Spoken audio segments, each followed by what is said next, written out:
Tu nous as parlé là du télétravail rapidement. Euh, Ouais.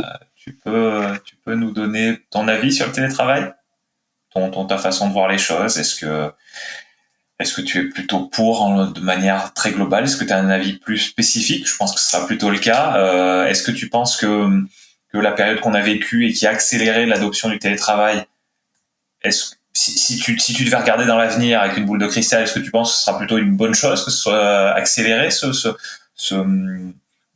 cette nouvelle façon de travailler, ou est-ce que tu penses qu'on va y revenir très fortement? En fait, j'espère qu'on va en partie en revenir. D'accord.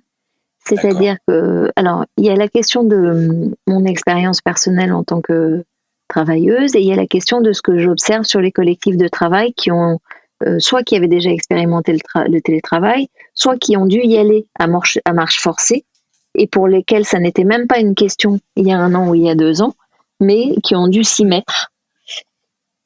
En fait, il y a des gens que ça a réconcilié avec le travail, avec la relation aux autres, avec leur engagement, à qui ça a donné euh, des marges de manœuvre, du temps, de la respiration. Et du coup, en fait, ça a permis à certaines organisations, certaines entités de se rendre compte que la performance des salariés, même quand ils n'étaient pas à vue, quand on les fliquait pas ou quand on n'était pas derrière eux, était aussi bonne, voire meilleure. Parce que pour eux, ils pouvaient travailler dans de meilleures conditions, parce que peut-être ça avait amélioré leur relation avec la personne qui les pilote, etc. Donc il y a eu plein de gains, il y a plein de bénéfices liés au télétravail. Euh,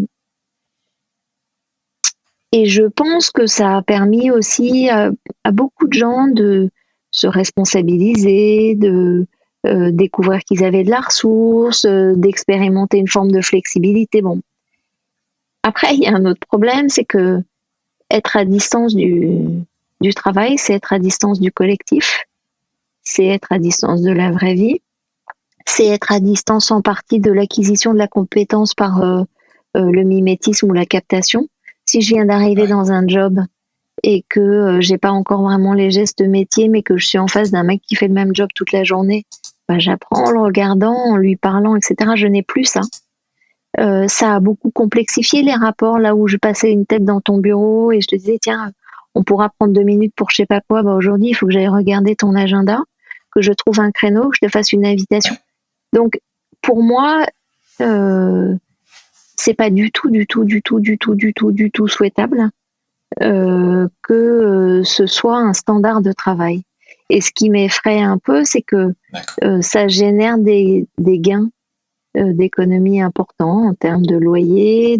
C'était déjà amorcé parce que des boîtes comme Accenture et tout, elles s'étaient installées il y a bien des années avec un nombre de bureaux inférieur au nombre de salariés en disant vous venez moins, etc.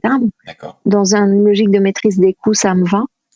Mais le problème, c'est que dans les grosses structures, et pas que, je crois, en fait, quand on déploie ce genre de truc, on a tendance à en faire une règle.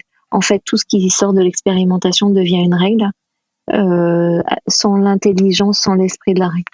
Donc, voilà. Je pense que c'est bien,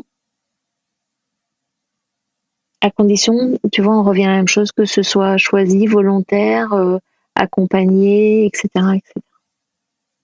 Et puis, Hmm. conditions de logement, Ouais, je vois. voilà.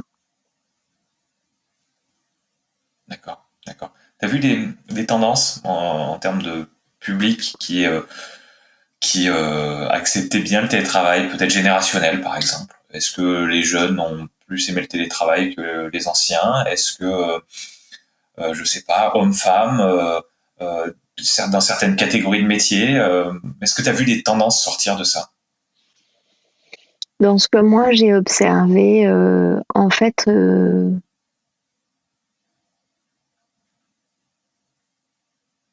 pas nécessairement, parce qu'en fait, ce qui a changé avec le télétravail, c'est la sollicitation ou la sursollicitation.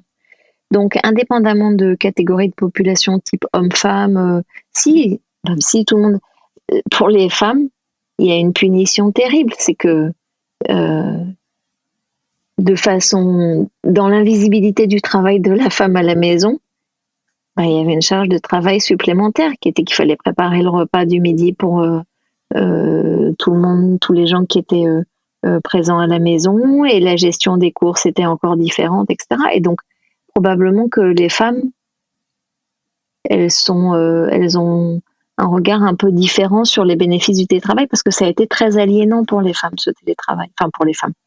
Je dis pour toutes les femmes, c'est pas pour toutes les femmes. Une nana qui a Ouais, 1 heure et demie de transport le matin, 1 heure et demie le soir, elle est ravie potentiellement. Bon, voilà. Mais et après, en fait, non, les jeunes, les vieux, les jeunes et les seniors, je ne crois pas parce qu'en fait, c'est la question du lien social qui se pose. hmm, Et en plus, comme tous les liens sociaux ont été coupés, et c'est ça d'ailleurs qui va être intéressant à regarder, c'est que avec la phase Covid, tous les liens sociaux ont été coupés, les liens familiaux, les liens amicaux, et donc le fait de sortir du lieu de travail et de la relation aux autres dans le travail, c'est accompagné de sortir de la relation aux autres d'une façon générale. Maintenant qu'on va recommencer à vivre normalement, j'espère, peut-être que en réexpérimentant nos relations sociales, familiales, etc. normalement, euh, le fait de vivre l'isolement professionnel sera moins un problème.